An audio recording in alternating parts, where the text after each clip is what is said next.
Bienvenue sur Africa 24 dans ce nouveau numéro de décryptage. Au Gabon, l'Agence nationale de promotion des investissements assiste le gouvernement dans la mise en œuvre de sa politique en matière de promotion des investissements, des exportations, de la création et du développement des entreprises.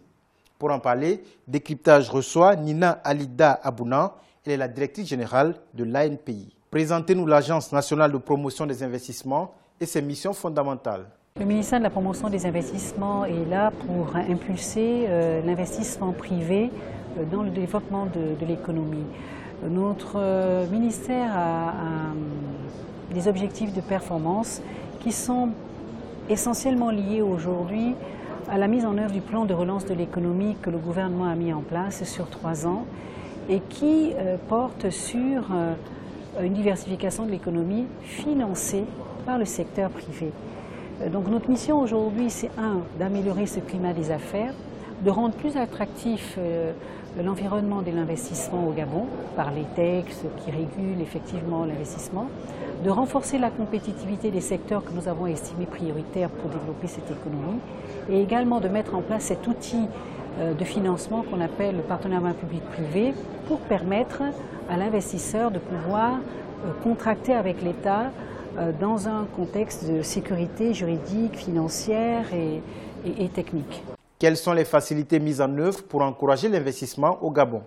Nous avons un état des lieux qui s'inscrit dans un contexte économique assez difficile, mais malgré ces difficultés-là, nous avons réussi à créer des écosystèmes qui nous permettent de considérer que nous avons des résultats performants sur ces zones. Nous avons tout particulièrement la zone économique de Nkok, qui est un exemple visible, qui est une réussite à l'échelle africaine, où nous avons mis en place un écosystème attractif pour les investisseurs en termes d'accompagnement, en termes de guichets, en termes d'accès à la logistique routière, ferroviaire, portuaire, et donc en termes d'accès à l'énergie, en termes d'accompagnement administratif, donc, et en diversification de l'économie, c'est quand même 1100 hectares disponibles pour ça. Nous avons augmenté le champ d'application de la zone économique avec d'autres zones qui vont nous permettre d'augmenter la capacité d'éligibilité des entreprises autour de cette zone. Ça, c'est un premier objectif. En termes de visibilité également, nous avons fait un renforcement de nos infrastructures logistiques en renforçant la capacité du chemin de fer avec le partenariat public-privé qu'on a fait avec le groupe Eramet à travers sa filiale Comilog au Gabon, le renforcement de notre infrastructure portuaire avec le nouveau port d'Ovendo avec le partenariat Olam et le groupe Bolloré. Donc nous avons mis en place tout ce qui nous permet d'accompagner nos réformes, sans oublier bien évidemment notre plateforme de dialogue public-privé que nous considérons comme étant l'outil de coopération inhérent à la réussite de la relance de l'économie par le secteur privé. Quelle place occupent les petites et moyennes entreprises dans l'écosystème de l'économie gabonaise? Je trouve que le ranking du Doing Business a de ça de particulier, c'est qu'il prend en compte un rythme d'implémentation des réformes. Non seulement il va faire une notation sur l'entrée dans le droit positif du texte, mais il va apprécier l'évolution dans le ranking à partir de l'implémentation, c'est-à-dire de la mise en œuvre. Il se trouve que toutes les réformes que nous avons mises en place ont été intégrées dans le droit positif, mais n'ont pas été suffisamment implémentées.